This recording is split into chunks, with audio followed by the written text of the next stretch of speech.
So with our lovely Miss Tuna, today is her first day at doggy day school.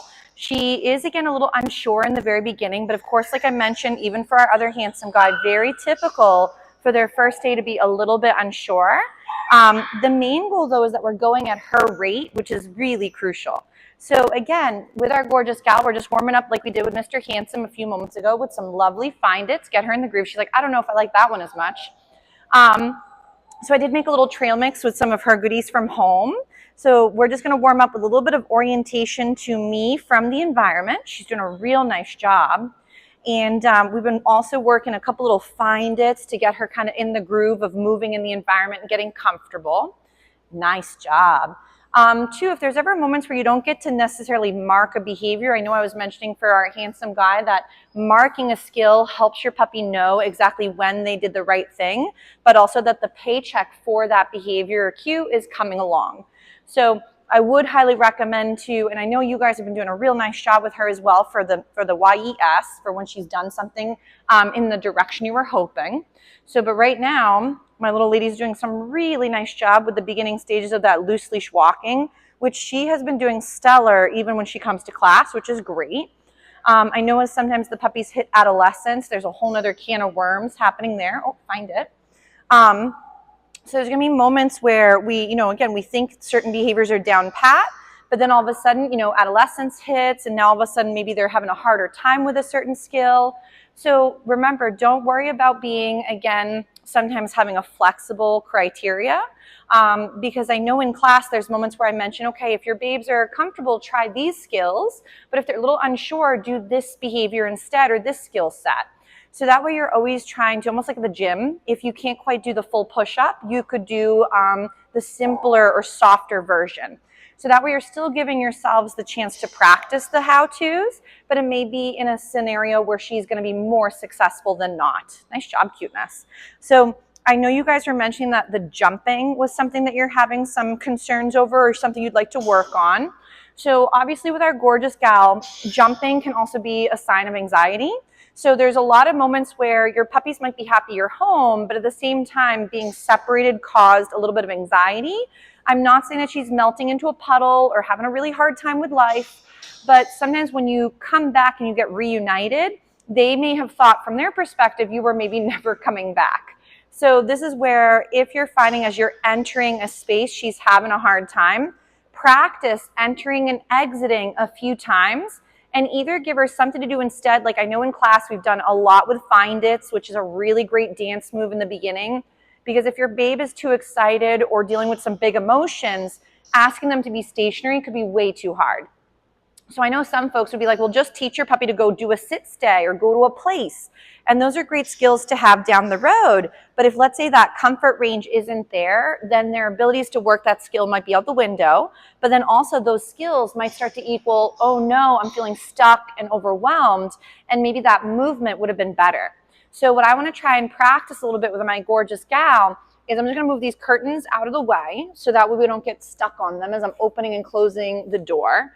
But what I want to practice with her a little bit is getting this comfort from me stepping out and popping back in, because I notice that sometimes as I'm going in and out of her space or she's coming in to work with me and maybe I had to go grab something, I come back in, she goes and does some of that leaping up on me. Remember though, you don't want to scold or correct. Remember, behavior is, again, whichever type your baby is giving you is communication. So even though we've got some great distractions, my little one is playing with chewing is optional. Miss K and Mr. Handsome, Mr. M are practicing with my wild woman for a little bit with some of the toys. So with my gorgeous girl is sometimes having targets. So let's say as I'm coming into the environment, as opposed to doing like a place behavior, which would be her physically targeting that, you could do a slow feed bowl, or you could do those nice big jackpots of find its off to the side.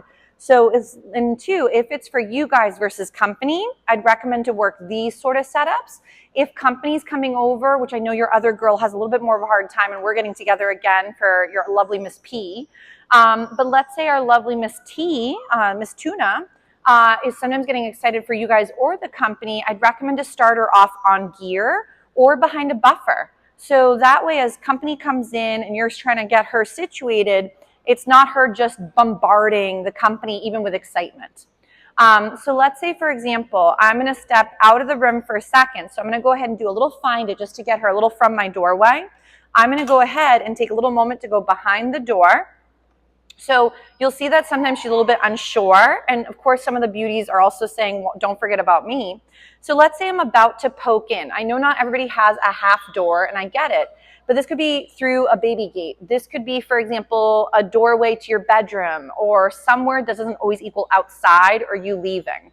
Then from here, oh my goodness, chewing, is I'd make it where you do a couple little find its, and then as you step into the environment, as opposed to having her go right into jumping, see if you can do a little find it off to the side and then make your way into the building again.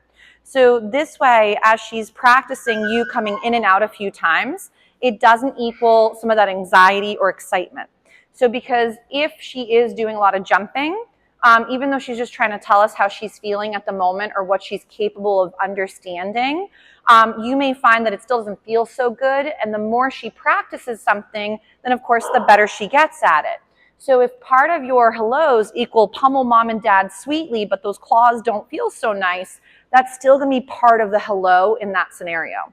So we'd want to make it where maybe coming in and out of the space doesn't always equal, you guys are the only target. So I would try to make it where there's something to diffuse onto. I know you guys have two beauties at home, so sometimes double trouble can be a little trying.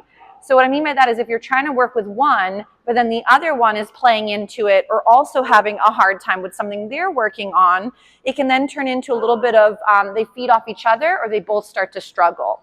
So with your gorgeous gals, sometimes having maybe one beauty at a time practicing can also be really helpful. My little one is hanging out with Max. Thank you, Ebba, for watching Mr. M. So Miss Kiva says, though, I think I want my wild woman to play with me instead, she says, because Kiva and my little one have become BFFs now. Hey, my lovey, can you grab a few little snacks and see if you can get the beauties to do a few skills? I know. So right now, with my gorgeous gal, we're just doing a little bit with some loose leash walking, even though, again, I don't have her leash on. I'm just going ahead and capturing all these beautiful moments where she's next to me. Another great way to get some more of this lovely orientation to you is toss the snack out. And I know obviously in class we can't do this as far because she's on gear and there's other friends, but I'd make it where it's fun to have her move into your space from the environment. So I'm gonna go ready, find it. Nice. I know, my lovey. Here, can you move him back over a little bit and play with Miss Kiva for a moment? Ready? Find it. So again, my little one is also an added source of distraction, which is always exciting. So the benefit of some of this orientation back to you from a find it is that it allows the beauty to create some movement. So let's say when you did step into the environment and she was trying to jump all over you, these could be moments where you're helping her diffuse the target, which could be you with the pummel out of love, into instead some find-ish, like, lady, you threw nothing. Here you go, ma'am, sorry. So instead you do a lovely find it and you can help your puppy diffuse their energy from you onto something else. So Miss T is doing a really gorgeous job for her first day. And again, today, the new beauties for the program, either structured play or doggy day school, they are not instantly going right into WrestleMania because for a lot of them, this is maybe their first time meeting. So we're doing a lot of really beautiful hellos to the fencing, which has been great. So, but here, I'm going to see if I can toss a couple snacks for Miss K because she's doing some woo-woos. Here we go. But for Miss T, again, when working with some of this jumping up on you guys, I would definitely practice before you need it. So I know we've discussed this in class where if, let's say, you wanted your dog to do a beautiful recall, we'd have to generalize that skill in many different places and with different variations of distraction level.